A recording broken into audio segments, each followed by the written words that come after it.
अस्सलाम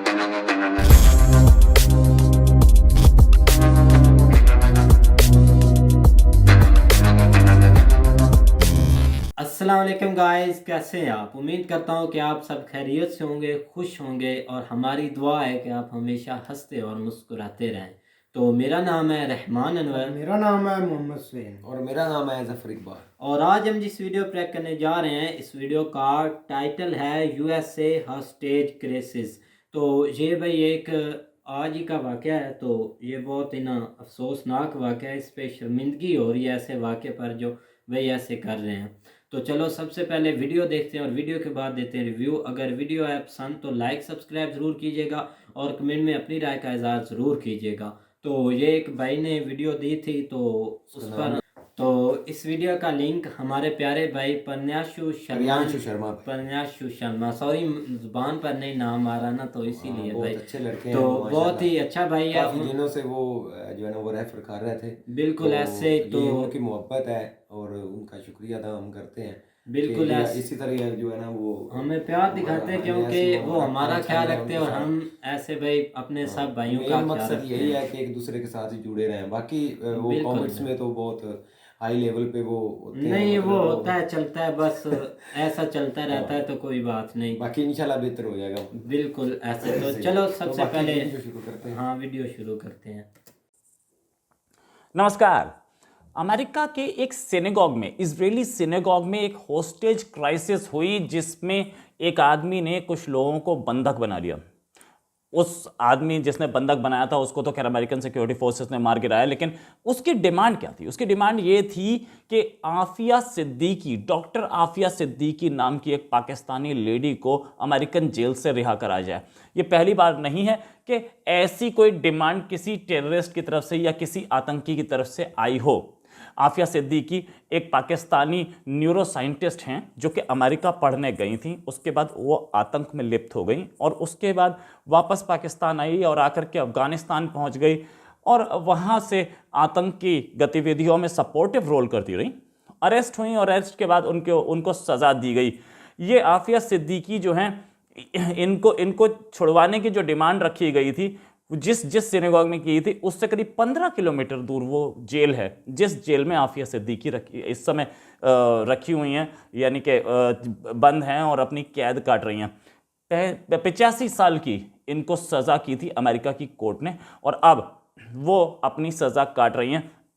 आफिया सिद्दीकी अमेरिका के Massachusetts institute of technology से पढ़ी हुई हैं। बड़ी काबिल लेडी हैं, इसमें कोई शक नहीं। मैसाचुसेट्स इंस्टीट्यूट ऑफ टेक्नोलॉजी में ऐसे आराम से तो एडमिशन नहीं मिलता, लेकिन ये बात भी उजागर होती है कि पाकिस्तान के पढ़े लिखे लोग जो अमेरिका में पढ़ने गए हैं वो भी आतंक में कैसे लिप्त हो जाते हैं। मैसाचुसेट्स इंस्टीट्यूट ऑफ टेक्नोलॉजी में जब ये पढ़ रही थी, उस समय भी ये कुछ ऐसी ऑर्गेनाइजेशन से जुड़ी थी जो आतंक में शामिल थे, जिनके कुछ मेंबर्स ने अमेरिका पे ही हमले कराए थे। ये उनके लिए फंड रेजिंग का काम करती थी।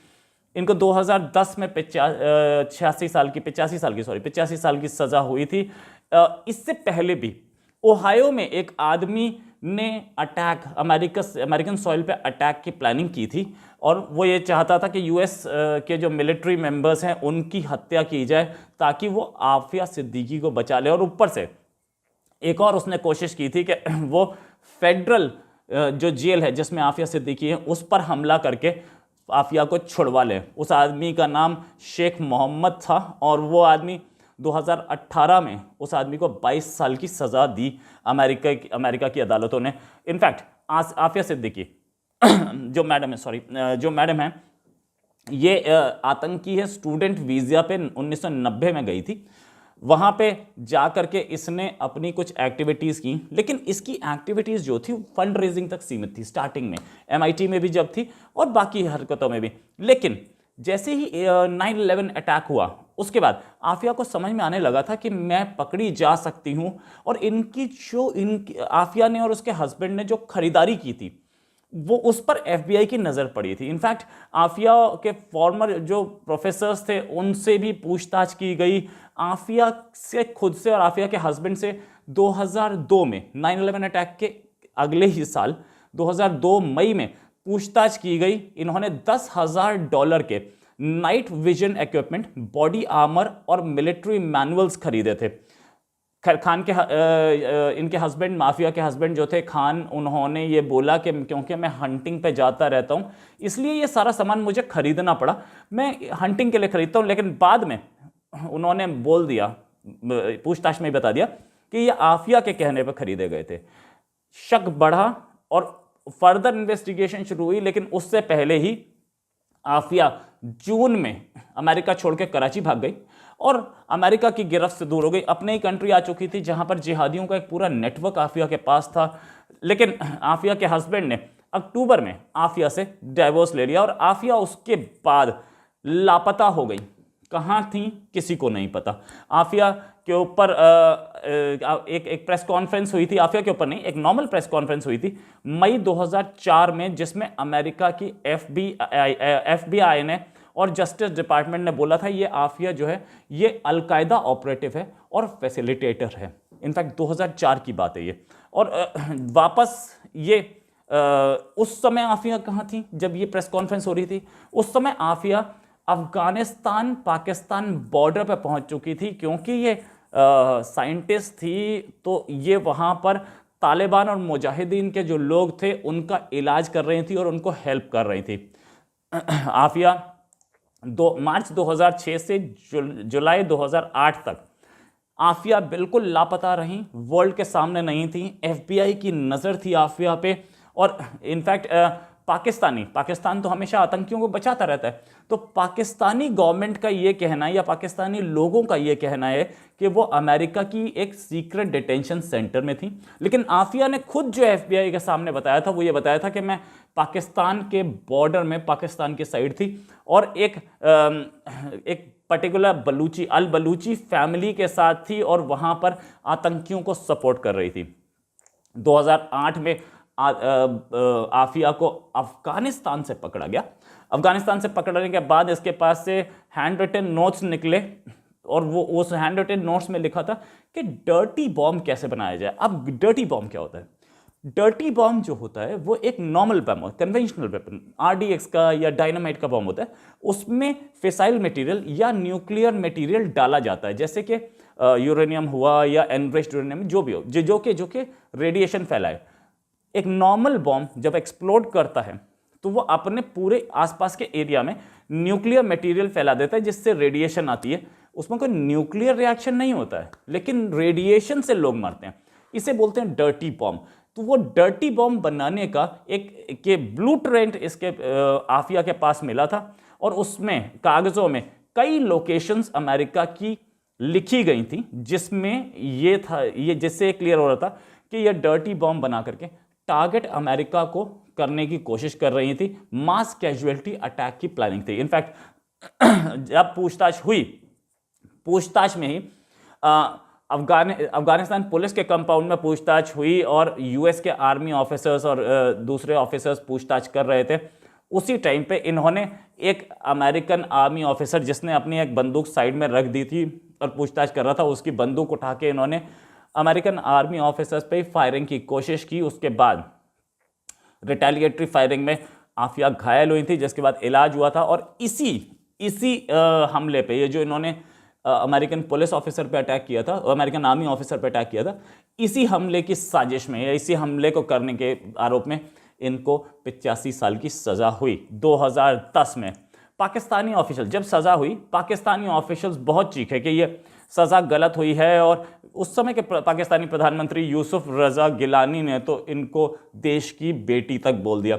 नहीं पता पाकिस्तान ऐसा क्यों करता है। इससे पहले भी तालिबान को बोलते रहे हैं कि तालिबान जो है आम शहरी हैं और हम उनका इलाज करते हैं। ये उस समय से 2000 से लेके 2022 आ रहा है।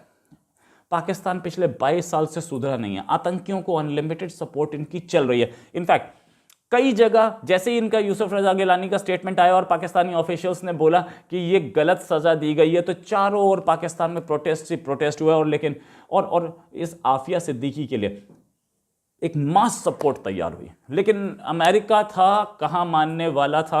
अमेरिका ने जेल में रखा हुआ है और कई पाकिस्तानी लीडर्स ने यह आइडिया भी दिया कि भैया हमारे से कुछ प्रिजनर्स ले लो और आफिया सिद्दीकी वापस दे दो, लेकिन अमेरिका बिल्कुल तैयार नहीं है आफिया सिद्दीकी को देने के लिए। उसे पता है बहुत डेंजरस मामला है, ये वहाँ जा कर के फिर से प्लानिंग कर सकती है। इसने सब कुछ छोड़ दिया, अपना पति भी छोड़ दिया, बच्चे भी छोड़ दिए, सिर्फ आतंक के लिए।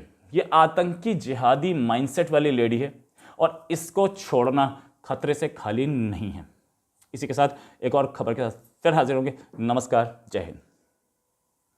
तो गाइस जैसा कि आप वीडियो देख रहे थे, तो पता आज ही ये वाक़या पेश आया है ना, कल का है। कल का ये वाक़या है। तो भाई बहुत ही अफसोसनाक वाक़या है। अगर बात की जाए तो वो जो बंदा ये कर रहा था ना, वो बिल्कुल एक गलत काम कर रहा था, ठीक है ना। इससे यही है कि जो अपनी कंट्री है का उसका ही नाम बदनाम कर रहा था, ठीक है। हम उस पर तो डिस्कस ही नहीं ना करते कि डॉक्टर आफिया उसका नाम था, तो आफिया सिद्दीकी, उस पर हम डिस्कस ही नहीं करेंगे। उनका क्या कसूर था, क्यों उनको पकड़ा गया, या क्या अगर बेकसूर है या जो भी, उस पर तो हम डिस्कशन करेंगे नहीं। यही है कि ये जो बंदा काम कर रहा था ना, बिल्कुल एक गलत काम कर रहा था, ठीक है ना। अगर कोई भी बंदा ये है ना, किसी भी कंट्री का अगर ये कोई काम करता है, वो अपनी कंट्री को ही बदनाम कर रहा है। जैसे अब ये पाकिस्तान का है, तो इसलिए पता है ये तभी तो लोग ये बातें करते हैं कि पाकिस्तानी ऐसा काम करते हैं, तभी बदनाम हो रहे हैं पाकिस्तान पूरी दुनिया में। इन कामों की वजह से काम कोई कर रहा होता है, बदनाम पाकिस्तान हो रहा होता है, ठीक है ना। पाकिस्तान से उठकर जाकर कोई काम कर देना, यार ये गलत बात है, ठीक है ना। इसको हर कोई मानेगा कि ये गलत काम है, बस गलत काम है, ठीक है ना, कि ऐसा काम करने नहीं चाहिए। मैं तो भाई इसका बिल्कुल सपोर्ट ही नहीं करता। पहले थोड़ी मुश्किलात है हमारे ऊपर यार, चलो अपने मुल्क के अंदर हो तो फिर भी कोई ऐसा वैसा मामला चल जाता है, लेकिन अगर आप किसी दूसरे मुल्क में जाके करते हैं ना, तो वो बिल्कुल जो है ना, वो सारे मुल्क की बदनामी होती है। बिल्कुल, फिर भी वो यूएसए में जाकर कर तो रहा फिर है, वो कहाँ है पे? भी कहाँ पे जाके कर रहा है इस तरह का मामला। और उसने बहुत बड़ा ये जो है ना वो वाक़या किया, जिसमें उसने ये असल में उन्होंने सही जो है ना वो कंप्लीट बात बताई नहीं। जहाँ तक मैंने न्यूज़ देखी है ना, उसमें ये है कि वो एक यहूदियों की जो है ना वो इबादत गाह थी, जहाँ पे वो इबादत कर रहे थे, या सारे जो है ना वो लोग इकट्ठे थे। वहाँ पे उसने जाके जो है ना वो सबको जो है ना यरगमाल बनाया है, और वहाँ से जो है ना उसने कालें या जो भी उसने किया है कि आफिया को रिहा करो, मैं तब जो है ना ये जाके जो है ना वो इनको छोड़ूंगा या इनकी जो है ना इससे पीछा हटूंगा, ठीक है। लेकिन वो खुद ही जो है ना ये बता रहे हैं कि अपनी मौत जो है ना उसने खुद ही अपने गले लगा ली। बिल्कुल ऐसे अगर यहाँ देखा जाए तो वो अगर एक मतलब कि एक मिसाल लेते हैं कि वो आफिया को छोड़ते भी हैं जेल से, तो क्या वो भाई नहीं छोड़ेंगे पैदल ना, आ जाएंगी नहीं यहाँ पर छोड़ेंगे। या कहीं और चली जाएंगी? ये जहाज पर जो है ना, अगर क्या वो हो गया? छोड़ेंगे भी ना, तो वो एक जो है ना वो एक जिस तरह दोनों मुल्कों की रजामंदी होती है, ठीक है ना, उस हिसाब से। अब अभी आप ये देखिए, हमारा जब इलेक्शन था तो इमरान खान साहब के मंशूर में बकायदा ये पॉइंट था कि मैं आफिया सिद्दीकी को छुड़वा कर पाकिस्तान लाऊंगा। मुझे नहीं लगता अभी एक दफ़ा भी उन्होंने बात की हो, बस मीडिया ठीक के है ना। सामने बात की हो, उसको नहीं लेके आएंगे बल्कि वो छोड़ेंगे ही नहीं। ठीक है, ये खैर इतनी इन्फॉर्मेशन नहीं उसके बारे में, उस पर मज़ीद रिसर्च करेंगे हाँ, आफिया सिद्दीकी पे, तो फिर ही फिर दे। देखेंगे कि उसके पीछे क्या रीज़न थी, क्यों उसको पकड़ा गया। जहाँ तक हम सुनते आए हैं ना, वो ये है कि वो बहुत ज़्यादा इंटेलिजेंट थी, बिल्कुल ठीक है ना। ऐसे। ये उसका मेन पॉइंट ये था कि वो बहुत ज़्यादा इंटेलिजेंट थी। वो इधर से तो भाई पढ़ने ही गई थी ना, कुछ हाँ, बनने ऐसे ही गई है। थी, तो लेकिन आगे उधर उसको उसने क्या अगर कुछ मुश्किलात आई, क्यों उसने ये रास्ता हाँ, अपनाया, ये गलत चीज़ ये है अभी जैसे। किसी को मतलब कि रियलिटी का नहीं पता हाँ। ना। हमने उसको सुना है, ये तो बस न्यूज़ों से ही सुनते हैं कि उसने आतन का दूसरा नाम बाबू भैया है, वो अपना लिया तो भैया इस रास्ते पर चली गई। तो लेकिन कंफर्म नहीं पता, लेकिन कुछ बातें शायद होगा, कुछ भी बातें हैंड सीन हो रियलिटी रही के साथ होगा। भी होती है ना, कोई होगा इस तरह का मामला जो उन्होंने पकड़ा हुआ इतना, देखो ना जोर लगाया है। वो बता रहे हैं कि यूसुफ रजा गिलानी जब वज़ीर आज़म थे ना पीपल पार्टी के दौर में 2000 ये यूसुफ रजा गिलानी ने बहुत सी ना मतलब बातें की है जो इसको नहीं करनी चाहिए थी। आप तो चला गया, लेकिन वो बातें अभी भी इधर हम सुनते हैं उसकी, ऐसे ही है ना। जो बिल्कुल बिल्कुल ऐसे। अपने पास बेटे के गांव में पता नहीं किस किस बात मुंह से निकाल दी, और अभी उसका भाई वो शुगल बना रहे हैं। बिल्कुल यार, ये इसके बेटा उसको भी नहीं पकड़ा गया था, किडनैप किया गया था, ऐसे कोई न्यूज़ मैंने सुनी ऐसे थी ही कि उसका जो है ना और अफगानिस्तान बॉर्डर से ही पकड़ा गया था अली वहाँ पे। गिलानी को जो है ना उधर रखा गया था, उसको रहा फिर किया था तवान लेकर ना, उसको भर के मोट ली थी उन्होंने, फिर उसको रिहा किया था। अच्छा वो ये भी कोई इस तरह के उसने बयान दिया था उनके खिलाफ, तो उस वक्त उन्होंने उसको उठा लिया था, बल्कि कोई काम करवाने के लिए उनको कहा था, वो काम उन्होंने कर भी दिया था, इसने पैसे नहीं दिए। बस पाकिस्तानी देखो फ्रॉड करके। फ्रॉड करने लगा था वो भाई, आम नेटवर्क नहीं उनका होता। किसके तो मामले में यार ना करना, हर किसके एक मामले में यार ये बस ये घुसा देते हैं कहीं ना कहीं। और अगर इन बातों से हटकर ये बात की जाए तो भाई ये असल में ना मैं बताता हूँ, ये मसला हम नौजवानों के लिए, हमारी आने वाली नस्लों के लिए, हम कोई भी पॉइंट या कोई भी चीज़ आगे लेके चलेंगे ना, तो इन चीज़ों को जो है ना हमें फेस करना पड़ेगा। भाई जी वो फलां ने ये किया था, फलां ने ये किया था, फलां ने ये किया था, बिल्कुल ऐसे तो हिस्ट्री वो एक उठा के दफ़ा आगे बंदा जो रखता है है हर असल कोई। में भाई मेरे असल में ना, वो हम एक दफ़ा खुद डिसाइड हो जाते हैं इस चीज़ पे, जो है ना यार देख लो हम किस किस चीज़ से निकलेंगे, कहाँ कहाँ से निकलेंगे यार, हर तरह से जो है ना वो जकड़े हुए हैं। बिल्कुल बाकी ऐसे इंशाल्लाह कोशिश है, तो अल्लाह पाक बिल्कुल जो है ऐसे। ना तो उम्मीद करता हूँ कि गाइज आपको वीडियो पसंद आएगी। अगर पसंद आए तो लाइक सब्सक्राइब जरूर कीजिएगा और कमेंट में अपनी राय का इजहार जरूर कीजिएगा। अल्लाह हाफ़िज़।